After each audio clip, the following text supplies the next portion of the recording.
dalam kehidupan sehari-hari kita bersosialisasi, bertemu dengan banyak orang, berbagai karakter orang, situasi kondisi itu membentuk kita menjadi orang yang menilai, yaitu tentang suka dan tidak suka, like dan dislike.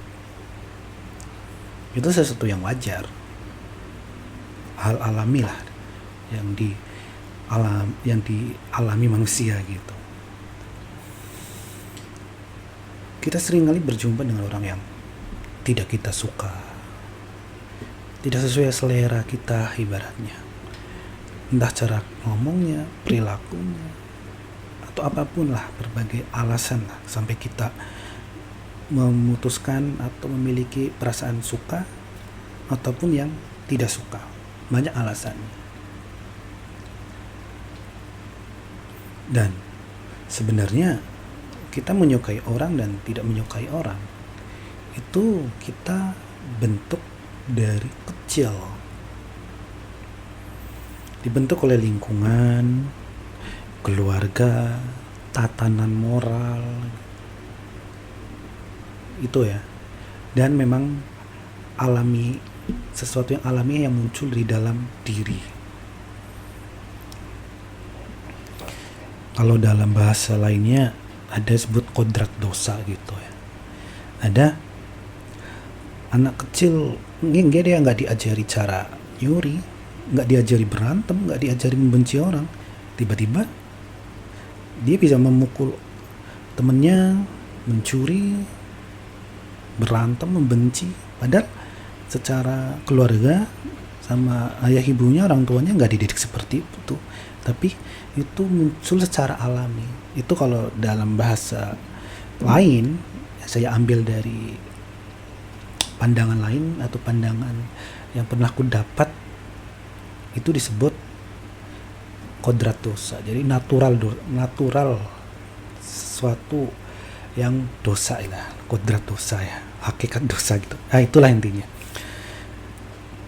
Nah kalau kita mau menggali lebih dalam lagi ya, kalau yang berdasarkan yang saya alami, kita membenci orang, suka sama orang, itu berdasarkan pengalaman dari kecil yang dibentuk oleh lingkungan.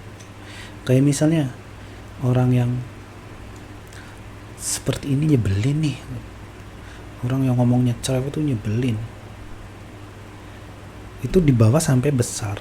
Padahal cerewet itu ya netral, cuma karena kita pernah bertemu pengalaman di waktu kecil, misalnya kita bertemu dengan orang yang cerewet, terus kita merasa sakit hati, merasa risih, itu tertanam dalam otak kita, dalam file penyimpanan memori kita, itu melekat gitu. Sehingga di waktu-waktu berikutnya ketika bertemu dengan orang yang seperti itu, pikiran kita langsung resisten, langsung berikan proteksi, perlindungan. Wah, jangan deket-deket dengan orang yang seperti itu, dia bakal membuatmu gak nyaman, dia akan membuatmu rugi, dia akan membuatmu ini itu yang intinya negatif. Sehingga kita akhirnya menjauhi orang-orang yang seperti itu. Padahal kalau kita lihat secara realita, fakta, belum tentu orang yang cerewet itu akan membuat kita rugi, akan menyakiti kita, tidak. Tetapi karena emang data kita diisi dengan orang-orang yang seperti itu, yang berdasarkan pengalaman itu nyebelin, membuat kita nggak enak, nggak nyaman, ya udah kita langsung memproteksi, kayak ya udahlah nggak mau deket-deket lagi kayak gitu.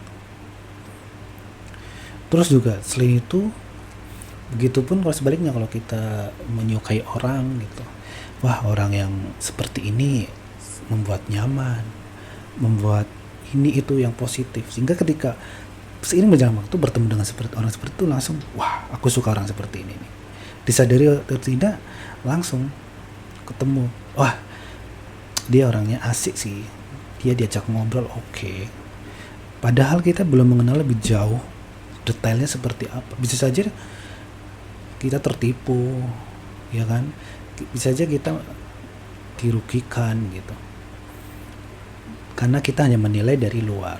Tapi ya itu karena otak kita diisi dengan file-file yang pengalaman seperti itu, sehingga untuk kita menilai orang ini baik atau enggak, kita suka sama ini atau tidak suka, berdasarkan pengalaman. Dan itulah yang terjadi. Nah, begitulah sampai titik kita mau memahami realita-realita yang ada, bahwa sebenarnya ketika kita menilai orang itu berdasarkan lapisan luar,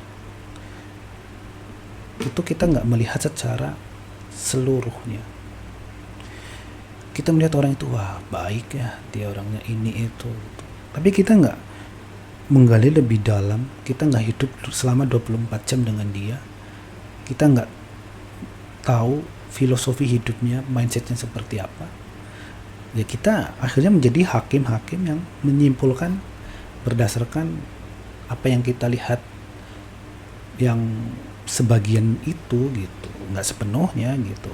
Itu pun kalau misalnya kita membenci, kita melihat teman kita atau siapapun di sekitar kita, wah dia nyebelin banget, sombong banget, arogan banget, kok dia orangnya seperti itu ya, aku nggak suka. Tapi kamu tidak mau menyelami kehidupannya, nggak mau tahu seperti apa sih dirinya, dia hidup dari keluarga yang seperti apa, dia dibentuk oleh lingkungan yang seperti apa, sampai dia memiliki mindset seperti itu, perilaku seperti itu. Karena kita nggak mau tahu hal-hal sedetail itu, nggak mau memahami istilahnya, ya udah kita nyaman saja dengan kebencian kita, dengan ketidaksukaan kita, yang intinya aku nggak suka lah orang seperti itu, sombong gitu.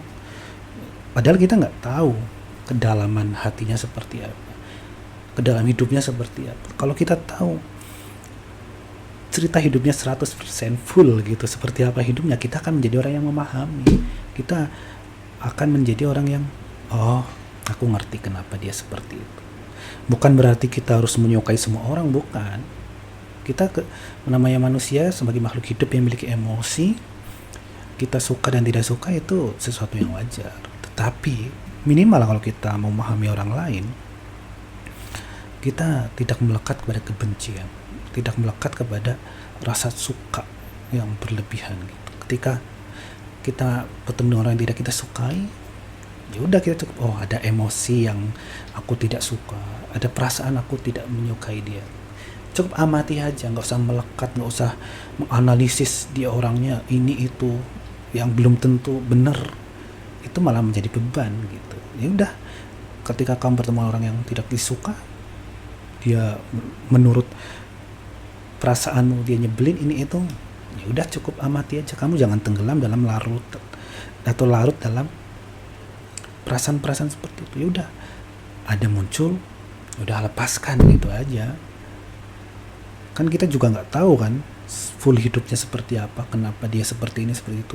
Kalau kita pun tahu, ya cukup dimengerti, dipahami kenapa dia seperti itu, ya udahlah gitu. Kita tidak usah melekat kepada kebencian kita, tidak usah melekat kepada punya dia lenyap aja dari hidupku, enggak, jangan sampai seperti itu. Itu untuk supaya kehidupan lebih ringan. Tidak membenci itu sesuatu yang baik sebenarnya. Makanya kebencian tidak akan berakhir dia dibalas dengan kebencian, dan kebencian itu sesuatu yang menyiksa. Kayak kita, gambarannya kita mau melempar orang dengan bara api. Siapa dulu yang tersakiti? Diri kita. Yaitu ketika kita memegang bara api, itulah kesakitan kita, terus kita lempar ke orang lain. Siapa yang tersakiti terlebih dahulu? Diri kita. Itulah kebencian seperti itu. Kepada yang kita suka pun seperti itu, kita melekat kepadanya. Kalau kita suka sama orang kan, dia sangat baik, dia paling mengerti aku. Tetapi kalau kita tidak memahami hakikat hidupan ini, kita akan menderita. Hakikatnya apa? Waktu terus berjalan, ada perubahan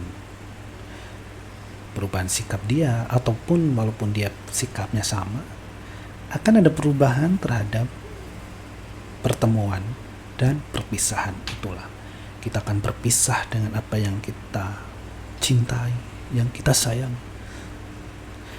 Itu adalah sesuatu yang tidak mudah dihadapi. Ketika kita bertemu dengan orang-orang yang kita sayangi, kita sukai, kita melekat, kita tidak mau menerima bahwa ada yang namanya hukum ketidakkekalan, perubahan, maka ketika kita kehilangan, kita akan lebih sakit. Makanya bukan berarti kita nggak peduli ya, kita suka, bukan berarti kita ya udah nggak ada yang abadi, nanti juga gak bisa, terus kita cuek, bukan begitu. Tapi kita, karena adanya perpisahan, ada yang namanya perubahan, kita bisa maksimal untuk menyukai orang itu, dalam artian berinvestasi kepada investasi emosi, dalam artian selama masih bersama, maksimalkanlah untuk berhubungan, maksimalkanlah untuk berada di sekitarnya, maksimallah untuk berbuat baik padanya, tidak menyakitinya gitu. Karena suatu saat kita akan berpisah. Nah, karena ada perpisahan itu, makanya kebersamaan, pertemuan itu penuh makna. Itu yang harus kita sadari. Bukan berarti kita harus melekat gitu. Jadi seperti itu, bahwa suka dan tidak suka itu adalah sesuatu yang alami. Kita dibentuk dari kecil, dari lingkungan, dari keluarga, dan yang muncul secara alami dalam diri kita, mungkin diturunkan oleh DNA dan lain sebagainya. Itu sesuatu yang wajar. Kita menyukai orang dan tidak menyukai orang wajar. Tetapi ketika kita larut dalam perasaan-perasaan itu, melekat kepada perasaan-perasaan suka dan tidak suka, itulah yang membuat kita semakin menderita, takut kehilangan, terus kemudian juga membenci, ketakutan, kebencian, emosi, perasaan-perasaan itulah yang membuat kita menderita. Ketakutan akan perubahan, ya kan? Ketakutan ditinggal oleh orang yang kita sayangi, kehilangan sesuatu yang kita sayangi, kita cinta, itu sesuatu yang menyakitkan. Tetapi lebih menyakitkan ketika kita tidak mau menerima realita itu. Kesakitan adalah hal alami di dalam kehidupan ini. Sebagai makhluk hidup, kita merasa sakit alami. Tapi kesakitan akan tambah menderita ketika kita menolak realita itu. Realita bahwa segalanya berubah. Itu adalah kesakitan yang kita tambah-tambahi. Ketika kita melawan hakikat kehidupan, menolak hal alami dalam kehidupan ini, itu adalah kesakitan yang kita tambahkan di dalam luka, di dalam penderitaan yang sudah alami, tambahi penderitaan yang kita buat-buat sendiri. Gitu. Kebencian pun seperti itu. Kita tidak suka sesama seorang, itu adalah sesuatu yang wajar. Kita nggak harus suka sama semua orang. Tetapi ketika kita tidak suka sama seseorang itu, lalu kita melekat terus membenci dan membenci, selalu membenci, itu adalah sesuatu yang beban. Itulah penderitaannya ditambah-tambahkan. Nah, dari hal ini semoga kita bisa belajar bahwa menyukai dan tidak menyukai, suka dan tidak suka adalah hal sesuatu yang alami. Tetapi kita akan nambahi penderitaan atau tidak, itu bagaimana kita mengelolanya, mengendalikannya. Kita menderita adalah sesuatu yang hal alami, hidup adalah duka. Tapi penderitaan itu akan bertumpuk-tumpuk, bertambah-tambah. Itu ada di dalam pengendali kita. Bagaimana cara kita hidup, bagaimana kita melakukan sesuatu itu. Jadi semuanya ada di bagian kita. Semua kita memiliki bagian masing-masing.